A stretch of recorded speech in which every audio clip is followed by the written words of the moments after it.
Welcome back to Spread the Wealth. I'm Jarrett. In this video, I'm going to address a common misconception about which platforms do sell cryptocurrency and which platforms do not sell cryptocurrency. This is not financial advice. I am not a financial advisor. Do your own research. Okay, so there are over 17,000 cryptocurrencies available for purchase right now, which is way too many cryptocurrencies. Some of the obvious choices are Bitcoin, Ethereum, Solana, XRP, Shiba Inu, and there's tons of different reasons, and every person has a different reason that they like to get into cryptocurrency.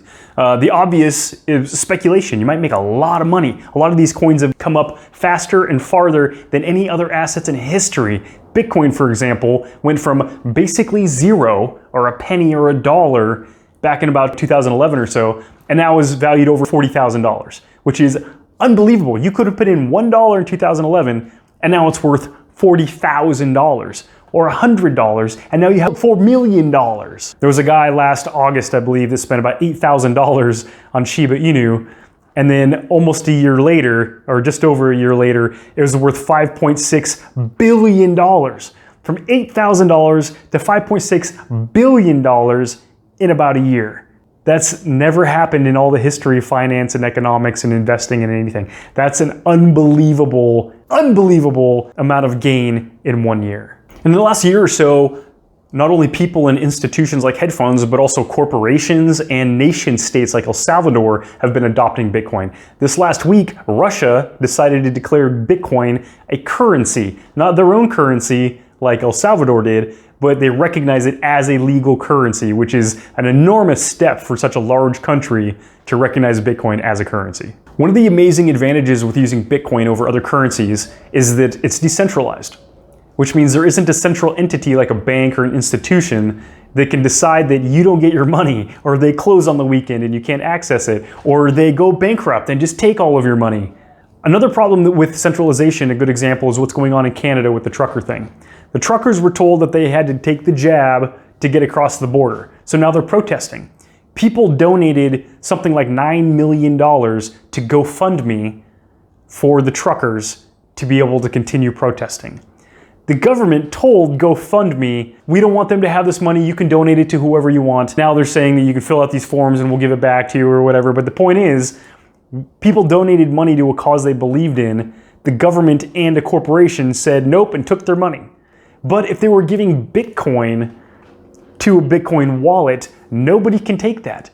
So you've decided to buy some cryptocurrency. Where do you go to buy it?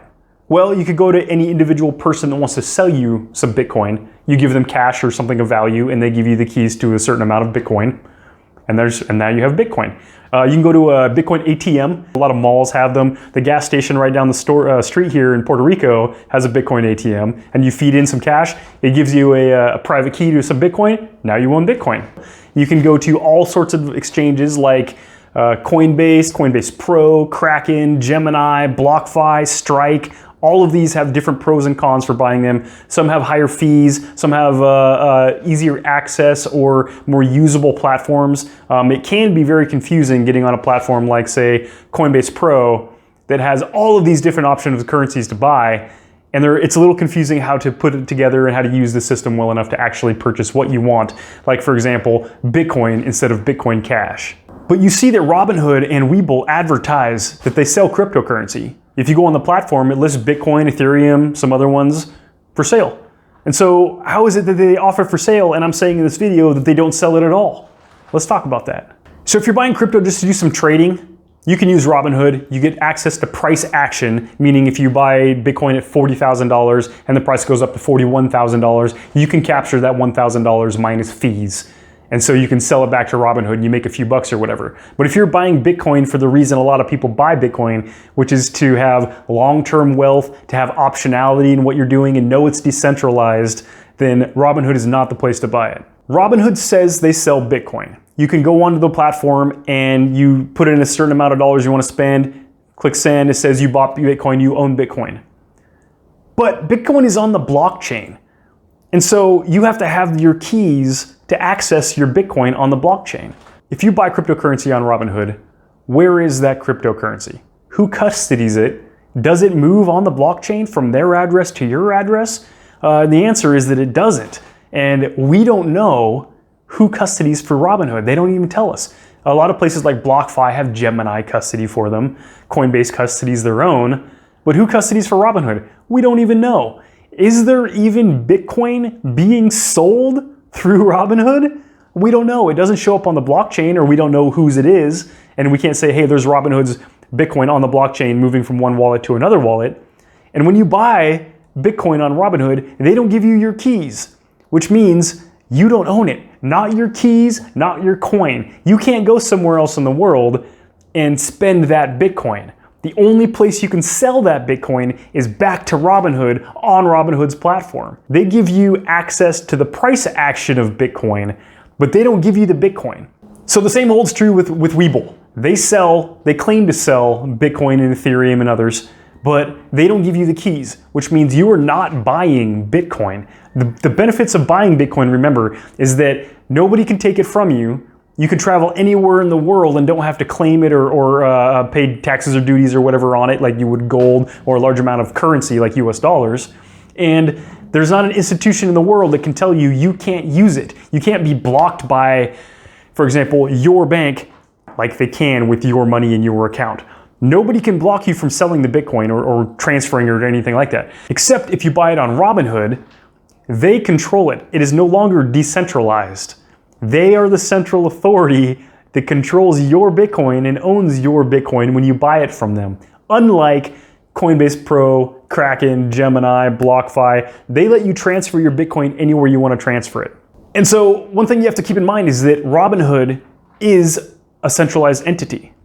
And so if they decide that you can't sell your GameStop stock, you can't sell it. Pretty much any platform that you're buying crypto on will custody it for you. For example, if you buy it on Coinbase Pro, you don't have to take it out of the Coinbase wallet. You can keep it in there forever. But remember the little adage about not your keys, not your coin. Often what happens with places like Coinbase and Coinbase Pro is that if the price jumps up really fast, a lot of people want to sell their Bitcoin and lock in those gains, grab those gains. But Coinbase doesn't want to let you cash out at a higher price than you bought it for on a large scale with a lot of people. So what they often say is that we're having technical difficulties, or there's too many people using this site and it's overwhelming us, and so nobody can sell anything right now. But basically what's happening is they, as a central authority, are blocking you from selling your Bitcoin.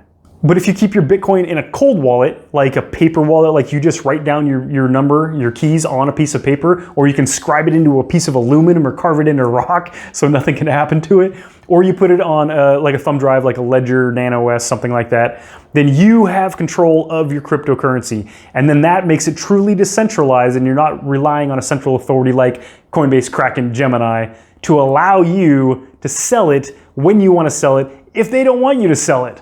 Once you have the keys, you can take them anywhere in the world. You don't have to have a pocket full of gold and fly across the planet to have your value. You don't have to have US currency in your hand that you would have to declare if it's over a certain amount. You don't have to declare it to a bank if you're spending more than $10,000. The bank wants to know who you are and why you're spending that much. There are none of these rules with Bitcoin. If you know the key, you can transfer any amount of money anywhere in the world pretty much immediately for almost no money, a few dollars. If you like this video, click like. To get paid for making these videos, I need 1,000 subscribers. So please click subscribe. Also, I want to learn about cryptocurrency from everybody all the time, so comment below and teach me something.